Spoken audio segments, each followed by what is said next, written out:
এখন সিন্ডিকেট হচ্ছে কি না এটা তো আমরা বলতে পারবো না, এটা পাম্পের মালিকরাই বলতে পারবো। আর কতটুকু তেল আসতেছে বাংলাদেশে সেটা তো আমরা বলতে পারি না। টিভিতে খবর দেয় যে তেলের কোনো সংকট নাই, কিন্তু আমরা তো এখন দেখতেছি তেলের সংকট। আমরা না যারা তেল নিতে আসতেছি এরা বুঝতেছি যে কতটুকু সংকট আছে। এখন সরকার দল এরা তো তাদের জন্য তেল বরাদ্দ থাকে, আমাদের জন্য বরাদ্দ নাই। তো এখন সিন্ডিকেট হচ্ছে কি না এটা তো এখন আসলে আমরা বলতে পারতেছি না ওইভাবে। পাম্প অ্যাসোসিয়েশন থেকে বলা হয়েছে যে সম্ভবত পাম্পগুলো বন্ধ হয়ে যেতে পারে তেলের সংকটের কারণে।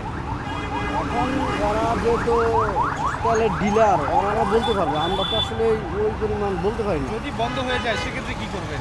সেই ক্ষেত্রে কী করার আছে, যানবাহন এটা বন্ধ থাকবে। আমাদের যেহেতু আমরা বাইক চালাই সেক্ষেত্রে বন্ধ থাকবে, দেশে একটা বিশৃঙ্খলা পরিস্থিতি হবে। যদি গাড়ি ঘোড়া না চলে তাহলে তো আপনার সব কিছুই একটা সমস্যা দাঁড়াবে। অনেকে তো পাঠাও রাইড শেয়ার করে, এগুলো করে আসলে সংসার চালায় নাই, সেক্ষেত্রে তো তারা এই কাজগুলো করতে পারবে না, তো সংসারের উপরে একটা বড় প্রভাব পড়বে। হ্যাঁ, এটা তো অবশ্যই করবে, কারণ অনেকে আছে যে চাকরি বাদ দিয়ে ফুল টাইম করে, পাঠাও আবারও যারা অনেকেই চালায় তাদের একটু অনেকটা প্রবলেম হয়ে দাঁড়াবে, কারণ তাদের রুটি রুজি এলেই। হ্যাঁ, এটা যদি বন্ধ হয়ে যায় হয়তো অন্য কোনো কিছু করতে হবে, তাছাড়া তো বাঁচতে হবে।